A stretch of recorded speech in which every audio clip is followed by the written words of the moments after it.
Assalamualaikum students. Today our topic is seismic behavior of traditionally built construction of India. After studying ये वाला unit जो हम study करने के बाद हमें इसमें क्या पता चलेगा कि जो भी हमारे पास सिस्मिक फोर्सेस है ज्यूरिंग अर्थक्वेक के दौरान जो भी आ रहे हैं तो उसमें तरह तरह के जो फेलियर्स होते हैं हमारी बिल्डिंग में वो कौन कौन से हो सकते हैं। ठीक है। तो बेसिकली क्या है कि इसमें देखा गया है कि पुराने टाइम पे ट्रेडिशनल दौर के टाइम पे हम जो भी कंस्ट्रक्शन करते थे वो हमारी फॉर एग्जांपल ब्रिक होती थी, स्टोन, मड, जो भी हमें उसको कॉम्बिनेशन करके हम बना लेते थे। और जो भी हम स्ट्रक्चर बनाते थे उसमें क्या होता था कि वो कभी भी डैमेज हो सकता था क्योंकि स्ट्रॉन्ग सिस्मिक फोर्सेस के आने की वजह से। और वो जो कंस्ट्रक्शन हमने जनरली जो की होती थी वो लोकल मेसन्स से को लेके या किसी से दाएं बाएं से गाइडेंस लेके और कोई प्रोफेशनल एक्सपर्ट उसमें कंट्रीब्यूट नहीं किया गया होता था। मींस नॉन इंजीनियर्ड कंस्ट्रक्शन होती थी। तो उसमें जो ट्रेडिशनली बिल्ड स्ट्रक्चर होते थे उसमें ज़्यादा डैमेजेस आने के चांसेस होते थे उस टाइम पे, ताकि हमारी जो सिस्मिक फोर्सेस थे उस रिगार्डिंग हमने अपनी बिल्डिंग को या हमारी स्ट्रक्चर को स्ट्रांग नहीं बनाया हुआ था। तो उसमें यही होता था लैक ऑफ स्ट्रांग बॉन्डिंग, जो डक्टाइल कनेक्शन बिटवीन होगी मैसनरी वॉल्स और रूफ्स के दरमियान या फाउंडेशन के दरमियान पे वो कनेक्शन नहीं बन पाते थे। तो इंडिया में पास में देखा गया है कुछ अर्थक्वेक, जैसे कि भुज अर्थक्वेक जो गुजरात में 2001 में आया था, उत्तरांचल में चमोली 1999 में, इसी तरह से मध्य प्रदेश में जबलपुर जो आया था 1997 में, महाराष्ट्र में लातूर में 1993 में जो अर्थक्वेक्स आए थे उनमें से देखा गया था जो भी ट्रेडिशनली बिल्ड अप स्ट्रक्चर थी उनमें सिस्मिक रिस्पॉन्स बहुत ही ज़्यादा कम था। तो जो मेन काज था उनका लार्ज स्केल पे डिवास्टेशन क्यों होगी, उनमें बेसिकली यही था कि सिस्मिकली वो इम्प्रॉपर डिज़ाइन किए गए बिल्डिंग्स थे। तो अब हमारे पास कुछ फैक्टर्स ऐसे हैं जो कंट्रीब्यूट करेंगे सिस्मिक एफिशिएंसी जो मैसनरी बिल्डिंग की है उनको गेन करने की। वो क्या है, जैसे कि हमारे पास नंबर 1 देखेंगे हम, failure of connection between walls. जो हमारे पास दीवार है ना, जो कनेक्शन बिटवीन वॉल्स जो है हमारे पास, वो हमारे बहुत ज़्यादा स्ट्रांग होने चाहिए। ये देखो फॉर एग्जांपल ये एक कनेक्शन यहाँ से आ रहा है और ये एक यहाँ से कनेक्शन आ रहा है। ठीक है, इसका मतलब ये दो कनेक्शन हो रहे हैं। तो ये दोनों आपस में ऐसे जुड़े होने चाहिए कि हमारी बिल्डिंग में कोई प्रॉब्लम ना आए। अगर कोई सिस्मिक वेव आई तो ये उस तरह से हिले ना, ताकि ये लगे ना कि ये कोई अलग सा स्ट्रक्चर है। ठीक है। तो इसीलिए क्या करते हैं कि अगर हमें बिल्डिंग एक अच्छी बनानी है तो इसको टाइड प्रॉपरली करेंगे टुगेदर, जैसे कि एक बॉक्स शेप का हमें बनाना है तो उसमें अच्छी सिस्मिक परफॉर्मेंस आ जाएगी। ठीक है। Number second is absence of proper bonding between perpendicular walls at the junction. इसमें क्या है, कह रहे हैं कि जो हमारे पास परपेंडिकुलर वॉल्स है उनमें प्रॉपरली क्या होना चाहिए, प्रॉपरली उनमें एक जंक्शन बनना चाहिए। जैसे कि हम देखा गया है कि जब भी हम कोई स्ट्रक्चर को एक की शेप में एक की बनाते हैं, पहले एक स्ट्रक्चर जब हमने वॉल को खड़ा किया तो दूसरे स्ट्रक्चर का अगर हमें दूसरा वॉल खड़ा करना है उन दोनों के बीच में एक की प्रोवाइड करते हैं ताकि वो जो है उनमें एक बॉन्डिंग बन जाए, इंटरलॉक बन जाए उन ब्रिक्स कोर्सेज में। ठीक है। और वो इंटरलॉक करने के लिए हम वो ऑल्टरनेटली वो ब्रिक्स को हम अरेंज करते हैं, अल्टरनेट कोर्सेज ऑफ ब्रिक्स। ठीक है। तो उसकी वजह से हमारा ये थोड़ा इसमें प्रॉप एफिशिएंसी में इजाफा आएगा। Number third is large size of openings. तो ये क्या है, यहाँ पे देखेंगे आप, ये ओपनिंग है, ये ओपनिंग्स है। ये किस चीज़ की ओपनिंग्स होती हैं, जैसे डोर्स है हमारे पास, विंडोज़ है हमारे पास, उन चीज़ की ओपनिंग।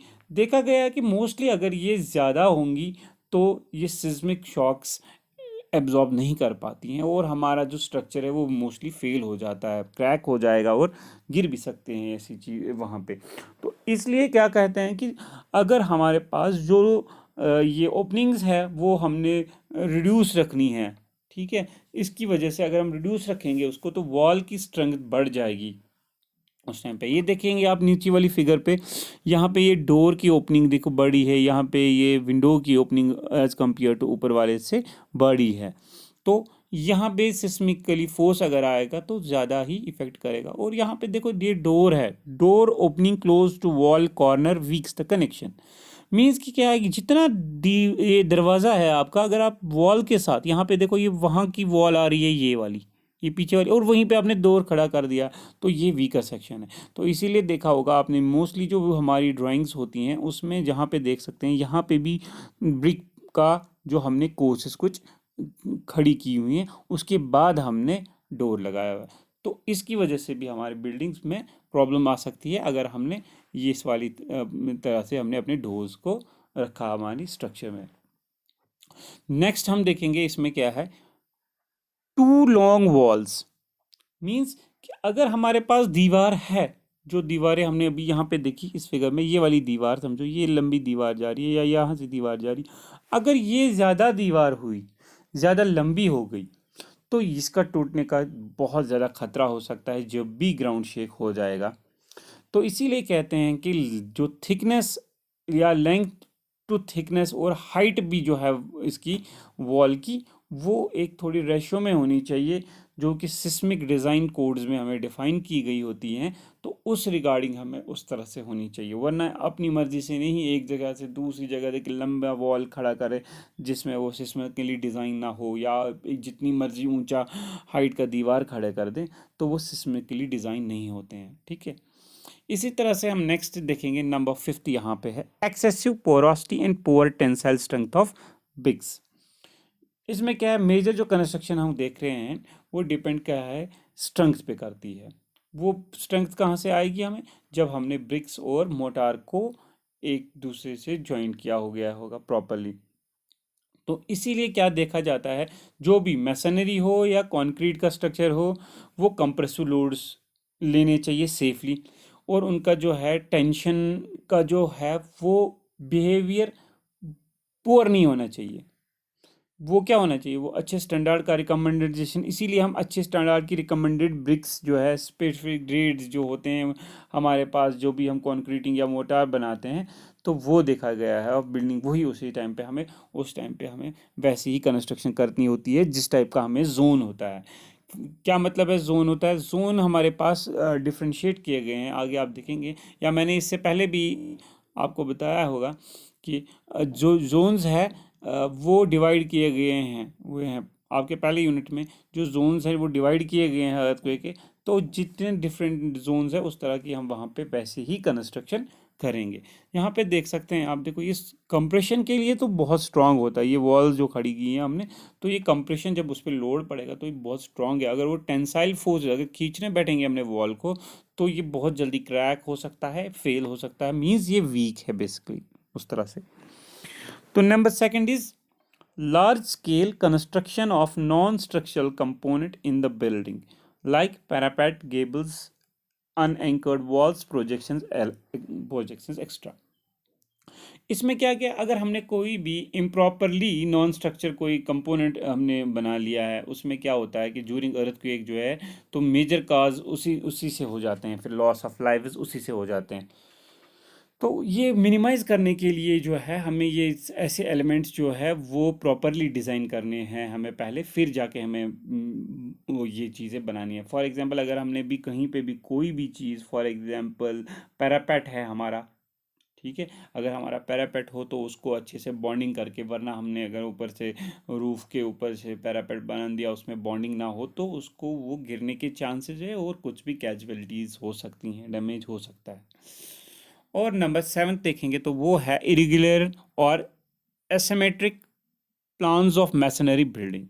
में क्या है कि इसका मतलब क्या है कि अगर हमने कोई भी बिल्डिंग जो है, बेसिकली क्या होनी चाहिए, वो इरेगुलर फॉर्म में नहीं होनी चाहिए, वो रेगुलर फॉर्म में होनी चाहिए।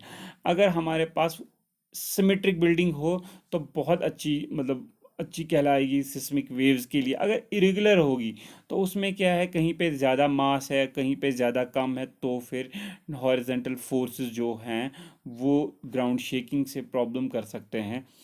तो इसीलिए कहते हैं कि अगर डिज़ाइन करनी है या कोई एडॉप्ट बिल्डिंग करनी है तो उसको करिए ऐसे कि उसमें ओवरऑल डिस्ट्रीब्यूशन ऑफ मास जो है वो इक्वली हो जाए। ठीक है, नेक्स्ट हम देखेंगे modes of failure of masonry buildings. किस तरह के फेलियर होते हैं हमारी मैसनरी बिल्डिंग्स में। तो हमें पता ही है कि डैमेज होती है अर्थक्वेक से, अगर हमने उसमें सिस्मिकली डिज़ाइन नहीं किए गए हैं तो डैमेज हो जाएंगी बिल्डिंग, और वो उसकी वजह से जो है बहुत ज़्यादा कैजुअलिटीज़ नुकसान उठाना पड़ता है। तो फिर क्या करते हैं हम, देखा गया है कि अगर कुछ ऐसी बिल्डिंग्स हैं अगर वो सिस्मिकली डिज़ाइन में थोड़ी वीक हैं तो एक टर्म आती है उसको कहते हैं रेट्रोफिटिंग।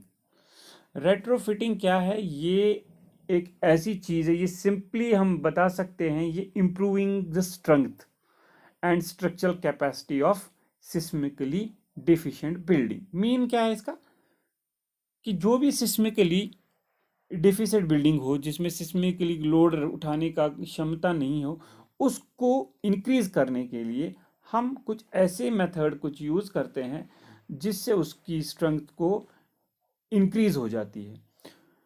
कुछ ऐसे चीज़ें का suitable means of possible future uses, और वो क्या करती है, possible future use to stand safely and effects of earthquake. उससे क्या होगा कि सेफली वो इफेक्ट भी करेगी हमारी अर्थक्वेक बिल्डिंग्स और हमें बिल्डिंग पे कोई नुकसान भी नहीं होगा। ठीक है, तो यहाँ पे आप देख सकते हैं कि यहाँ पे हम लिखा हुआ है जैसे कि it is not only possible to replace और rebuild the majority of earthquake damaged building. तो ये क्या है कि हमें पॉसिबल नहीं होती है कि हर कोई बिल्डिंग को हम क्या कर सकते हैं, रिप्लेस करें या हम नई बनाएं। तो ड्यू टू इकोनॉमिक या पैसों की या वजह से या कुछ ऐसी कंसिड्रेशन होंगी जिनकी वजह से नहीं कर पाएंगे हम, वो उस बिल्डिंग को गिराएंगे, अगर थोड़ी सी डैमेज आया उसमें फिर गिरा देंगे। तो क्या करते हैं, the only solution is to retrofit. तो क्या है, एक ही सोल्यूशन है उसमें कि हम रेट्रोफिट करते हैं the seismically defective buildings so that they become safe for future use. तो वो क्या होती हैं, सेफ हो जाती हैं फ्यूचर यूज़ के लिए। और रेट्रोफिटिंग ऑफ अ स्ट्रक्चर में B simply defined as improving the strength and structural and improving the strength and structural capacity of seismically deficient buildings by adopting suitable means, ठीक है, for it is possible future use to withstand safely the effect of earthquake। तो अब जो ये है retrofitting जो है ये हम हमारा आगे जाके यूनिट आएगा उसमें देखेंगे हम। तो इसमें अब अभी हम देखते हैं कॉमन मोड्स ऑफ फेलियर्स क्या हैं। हमारी बिल्डिंग पे जो भी कॉमन मोड्स ऑफ फेलियर्स है वो कौन कौन से हैं।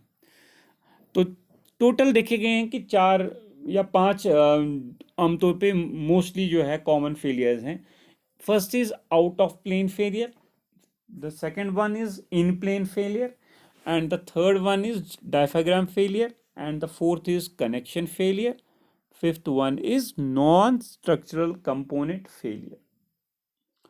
अब हम देखेंगे पहला आउट ऑफ फेलियर प्लेन क्या होता है। Failure plane, out of plane failure, ये जो है ये most common mode of failure होता है हमारी मैसनरी बिल्डिंग में। इसको समझने के लिए हमें क्या देखना है, अगर हमारे पास यहाँ पे दीवार है,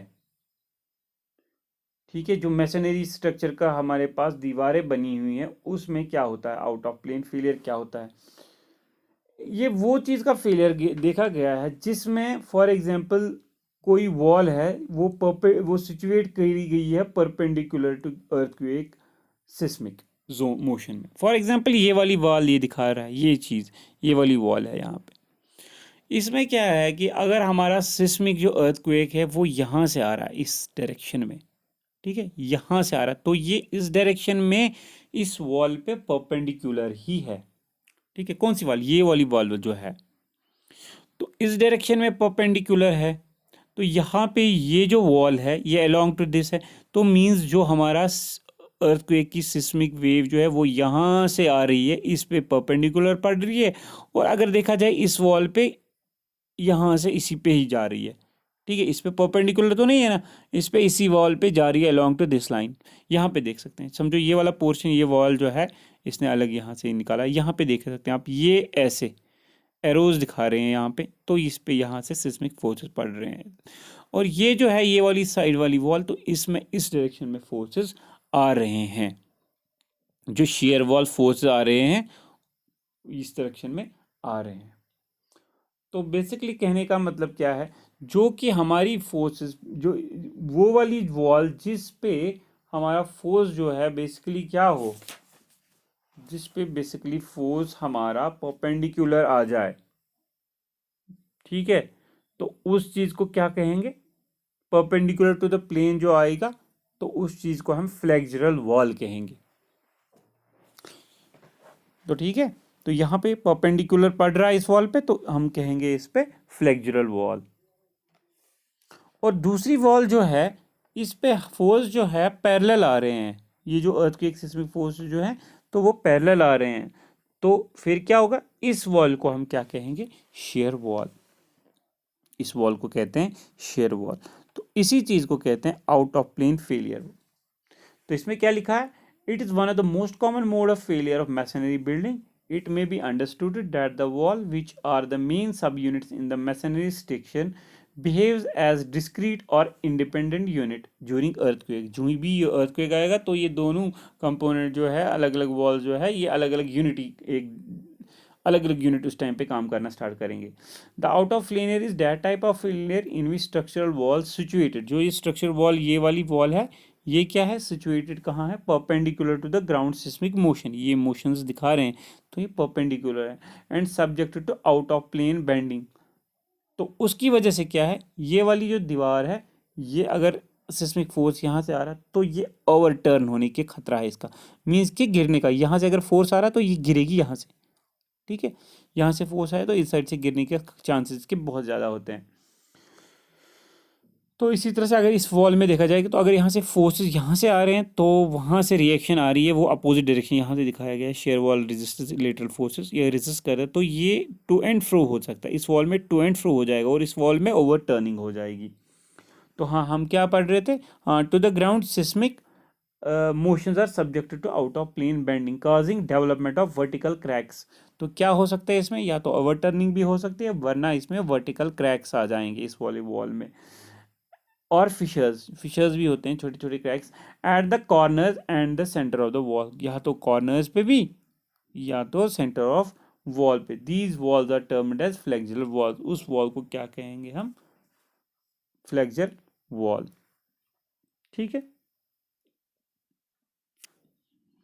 नेक्स्ट क्या है, जो मेन काज है इस चीज का, जो आउट ऑफ प्लेन का है, तो इसका क्या है, क्या मेन काज है। पहले, अगर इनएडिकेट या improper joining of vertical wall, for example ये जो वॉल है यहाँ पे, अगर इसने, ये वॉल है और ये समझो ये जो ऊपर वाला है ये इसका रूफ है, ठीक है, इम्प्रॉपर अगर इनमें ज्वाइनिंग होगी vertical wall with the roof structure के साथ, तो ही तो ऑब्वियसली, अगर ये रूफ स्ट्रक्चर के साथ जुड़ा नहीं होगा तो ओवरटर्न तो तभी हो सकता है ना, ठीक है। तो इसीलिए, और दूसरी चीज़ क्या है, अगर हमारे पास बहुत ही कमज़ोर या लिमिटेड टेंसाइल स्ट्रेंथ हो मैसनरी यूनिट की, वो कौन कौन है, ब्रिक्स है या स्टोन्स हो सकते हैं, तो उनकी अगर हमारे पास जो है टेंसाइल स्ट्रेंथ कम होगी, तो उसकी वजह से भी ये हमारे पास ये कारण हो सकता है उसकी भी। और दूसरी चीज़ जो मैंने कहा कि अगर हमने कोई फॉर एग्जांपल यहाँ पे जो है कंपोनेंट इसके ऊपर डाला हुआ, कौन सा कंपोनेंट, यही जो स्लैब हमने इसके ऊपर वॉल के ऊपर डाली हुई है, वो बहुत ज़्यादा लंबी है, ठीक है, मतलब लंबा कोई फ्लोर था, उसके ऊपर हमने बहुत ज़्यादा बड़ी एलिमेंट डाल दिया, उसका उसका स्पैन बहुत ज़्यादा था, लॉन्ग स्पैन था उसका, तो उसकी कारण से भी हमें ये जो है उससे भी हो सकते हैं। तो ये कुछ थे जो काजेस है हमारे। और इसमें characterizations of out of plane failure, इसमें क्या है, क्या क्या हो सकता है, या तो वर्टिकली क्रैक हो सकता है कॉर्नर, जो जैसे मैंने पहले भी कहा था, कॉर्नर पे वर्टिकली क्रैक होगा या मिडिल पे क्रैक हो सकता है, या जो हमारी फॉर एग्जांपल यहाँ पे जो बिल्डिंग होती है हमारी, डोर्स और विंडोज़ के ऊपर एक लिंटेल होता है, वहाँ पे क्रैक्स डेवलप करना स्टार्ट हो जाता है। या रूफ लेवल जो है हमारी, उस जगह पे हमारे क्रैक्स डेवलप स्टार्ट हो जाते हैं। ठीक है। इसी तरह से एक्सटीरियर वॉल जो है, ये वाले वॉल जो एक्सटीरियर है, एक्सटीरियरली जो ये रप्चर हो सकते हैं हमारे, और जो मैसनरी यूनिट बने हैं हमारे, वो निकल सकते हैं। मींस कि ईंटें ही निकल सकती हैं बाहर, जो भी यहाँ पे बने हुए हैं। और हॉरिजेंटल क्रैक्स भी हमारे पास, मतलब बिल्डिंग्स में ये जो वाले क्रैक्स हैं, तो ये डेवलप हो सकते हैं हमारी इस बिल्डिंग में। Now in plane failure. In plane failure में क्या है, जैसे कि मैंने पहले ही उस फिगर में बताया था कि जो यहाँ पे जो फोर्स आ रहे हैं वो अलोंग पैरेलल आ रहे हैं। ठीक है। और वही चीज़ इन प्लेन फेलियर में देखी गई है कि मोस्टली जो ये इन प्लेन फेलियर है ये कम ही होता है। ज़्यादातर जो फेलियर आता है वो आउट ऑफ प्लेन ही फेलियर आता है। तो इस टाइप में क्या होता है, जो स्ट्रक्चरल वॉल है हमारा, ये वाला वॉल जो है उसमें पैरेलल आते हैं, जो भी सिस्मिक वेव्स हैं पैरेलल आते हैं। ठीक है। तो उसकी वजह से है क्या होती है, बेंडिंग हो जाती है एंड shear फोर्स काजिंग, जो डेवलपमेंट आती है of horizontal and diagonal cracks, उसकी वजह से जो है हॉरिजेंटल क्रैक्स या डायगोनल क्रैक्स भी पड़ सकते हैं। और इस वॉल को, जैसे कि मैंने पहले ही कहा था, उसको क्या कहते हैं हम, shear वॉल। ठीक है। वही चीज़ यहाँ पे भी लिखी गई होगी। In plane failure of structure wall in traditionally built construction of India is also one of the major modes of failure। ठीक है। But is quite less common is compare to out of plane. Out of plane से ये बहुत ही कम देखी गई है। It is a type of failure in which structure wall, जो मैंने बताई structure wall situated parallel to earthquake motion, वो पैरेलल है earthquake motion, are subjected to bending and shear forces. तो उस पर क्या आ रहे हैं, bending and shear forces causing development of horizontal and diagonal cracks in the wall. ठीक है। These walls are termed as shear walls. उस वॉल्स को क्या कहते हैं, शेयर वॉल। तो मेन काज क्या होता है इनका इन प्लेन फेलियर का, पहला है एक्सेसिव बेंडिंग। ठीक है। सब ज़्यादा से ज़्यादा बेंडिंग हो जाती है, या एक्सेसिव ज़्यादा से ज़्यादा शेयर होता है, और रिपीटली ये लोड जो है रिवर्सिबल हो रहा है, बार बार आ रहा है। अब उसकी कैरेक्टराइजेशन क्या है इन प्लेन फेलियर की, इसमें क्या है, जो स्ट्रक्चरल वॉल्स है उसमें अगर अनरीइंफोर्समेंट मैसनरी स्ट्रक्चर है, उसको कैसे हमने कैरेक्टराइज किया गया है। नंबर वन है, वर्टिकली क्रैक्स आ सकते हैं हमारे अबोव द ओपनिंग्स। ये जैसे कि अबोव द ओपनिंग है, यहाँ पे क्या है, वर्टिकली क्रैक आ रहे हैं। ठीक है। इसी तरह से जो है डायगोनल क्रैक्स आ सकते हैं, जैसे कि ये देख सकते हैं डायगोनली या शेयर क्रैक्स आ रहे हैं हमारे पास। जो विंडोज या लिंटल्स होती है ना हमारी, ये जैसे फॉर एग्जांपल ये विंडो है या ये लिंटल है, इनके ऊपर जो क्रैक्स आ रहे हैं, एक्स क्रैकिंग आ रही है ये वाली। ठीक है। इस तरह के क्रैक्स आ सकते हैं हमारे। इसी तरह से हमारे पास हॉरिजॉन्टल बेंडिंग हो सकती है, या वर्टिकल क्रैक हो सकते हैं जंक्शन की, या फ्लोर की जो बीम है तो उसकी जगह पे भी हमें क्रैक्स पड़ सकते हैं। तो ये था हमारा इन प्लेन फेलियर। नेक्स्ट है हमारा डायफ्राम फेलियर।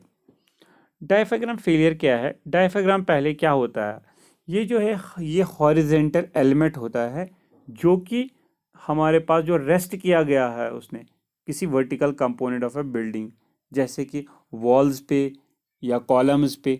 यहाँ समझो, देखो यहाँ पे ये क्या है, ये एक वॉल है, इधर से भी एक वॉल ही बताएंगे हम, और उस साइड से भी वॉल है, और ये वाला जो है ये डायफ्राम कहलाएगा। इसको यहाँ पे दिखा गया, ये इस चीज़ को डायफ्राम कहते हैं।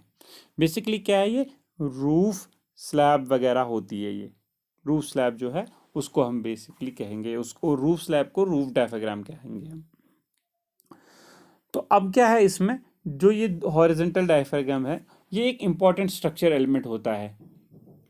उसमें क्या है, अच्छी खासी स्ट्रेंथ होनी चाहिए, स्टिफनेस होनी चाहिए, और यही जो है ये क्या करता है, ट्रांसफ़र करता है जो अर्थ के एक फोर्सेस आते हैं ना इस पे ये देखो फॉर एग्जांपल यहाँ से क्या आ रहे हैं, रूफ सिस्मिक फोर्स आ रहा है, इस पे फोर्स आ रहा है, रूफ है ना ये, तो इस पे फोर्स आ रहा है। जो ही इस पे फोर्स पड़ गए तो हमारे पास या तो वॉल्स है या तो कॉलम्स है, और वो फोर्स जो है रूफ पे पड़ने के बाद हमारे कॉलम्स में आ जाएगा, हमारे वॉल्स में आ जाएगा, हमारे फ्रेम में आ जाएगा, और अल्टीमेटली वो ट्रांसफर होके एट फाउंडेशन पे चला जाता है। ठीक है, ट्रांसफर होके नीचे नीचे चला जाता है। तो इसी चीज को कहते हैं क्या, डायफ्राम फेलियर। और ये जो डायफ्राम फेलियर है, इसमें क्या होती, इसमें अच्छी खासी शेयर ट्रांसफ़र होनी चाहिए। जो वॉल हम ट्रांसफ़र कर रहे हैं ना, कैपेसिटी अच्छी होनी चाहिए इसमें शेयर ट्रांसफ़र होने की। तो यहाँ पे हम देख सकते हैं इस फिगर में क्या है कि अगर हमारे रूफ्स या फॉर एग्जांपल यहाँ पे जो हमारा है फोर्स, तो वो देखो क्या कर रहा है, यहाँ पे क्या कर रहा है, डायरेक्शन ऑफ सिस्मिक फोर्स। तो इस तरह से हमारे पास क्या है, डायरेक्शन ऑफ फोर्स। तो अगर हमारे डायफ्राम फेलियर हो गया है, फॉर एग्जांपल उसमें लोड बियर करने की क्षमता बेसिकली इसलिए नहीं है क्योंकि वो भी हमने स्ट्रक्चरली अच्छे से डिज़ाइन नहीं किया गया था, और यहाँ पे भी हमारे कॉलम्स वगैरह क्योंकि वो फेल हो गया है, और हमारे यहाँ पे जो कॉलम्स हैं वो भी फेल होना स्टार्ट कर देंगे। ठीक है, तो ये था हमारा जो है डायफ्राम फेलियर। और उससे क्या हो सकता है, बेसिकली ये जो डैमेज होता है ये कॉर्नर्स पे ज़्यादातर, मोस्टली ये कॉर्नर्स वगैरह पे ज़्यादातर डैमेज हो सकता है। और इसमें क्या है कि ये नहीं है कि इसमें जो है कि लूज हो जाएगी, ग्रेविटी लोड जो होगी इसकी कैरिंग कैपेसिटी उससे लूज हो जाएगी, ऐसा नहीं होता है। बेसिकली ये हमने जो प्रॉपरली स्ट्रेंथन अगर एंकर्ड नहीं की होगी बिल्डिंग के साथ, मतलब फॉर एग्जांपल हमने ये जो रूफ की स्लैब है, या यहाँ पे भी दिखा सकता हूँ मैं, ये रूफ की स्लैब है, हमने एंकर अच्छे से नहीं किया होगा इन वॉल्स के साथ, तो तब भी ये हमें डैमेज कर सकता है। या इसको कभी कभार क्या है कि हम कभी एंकर्स लाते हैं या बोल्ट्स लाते हैं ताकि वो स्लैब और वॉल हमारी एंकर होके एक यूनिट बन जाए। Next is connection failure. Connection failure क्या है, कनेक्ट ड्यूरिंग हमारा जो अर्थक्वेक आता है, तो उसमें सिस्मिक इनर्जी फोर्सेस जनरेट होते हैं, हर एक एलिमेंट ऑफ बिल्डिंग में हो जाते हैं ये।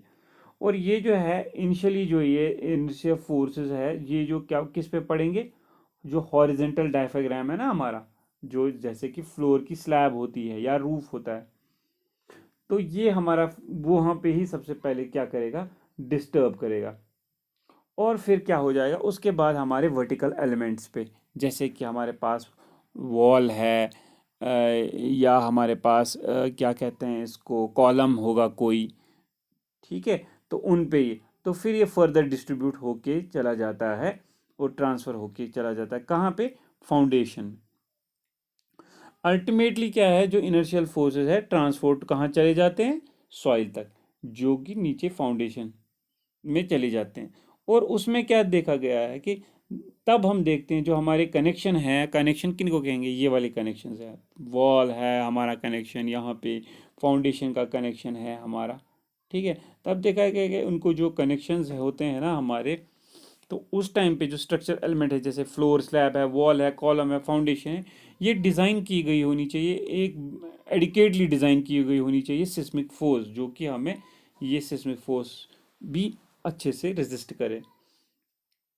और इसी तरह से देखा गया है कि जो जनरली जो है हमारे ट्रेडिशनल जो बिल्डिंग कंस्ट्रक्शन होती है हमारी, तो वो इम्प्रॉपरली होते हैं, उनके कनेक्शंस अच्छे से नहीं होते हैं। तो उसमें क्या होता है, इनएडिकेट होने की वजह से, improper connection between horizontal diaphragm और vertical components of a building की वजह से फेलियर्स हो जाते हैं हमारी मैसनरी में। और फिर हमारा जो है फॉर्मेशन ऑफ डायगोनल क्रैक हो जाते हैं, हमारे कोलैप्स ऑफ कॉर्नर्स हो जाते हैं उसी टाइम पे।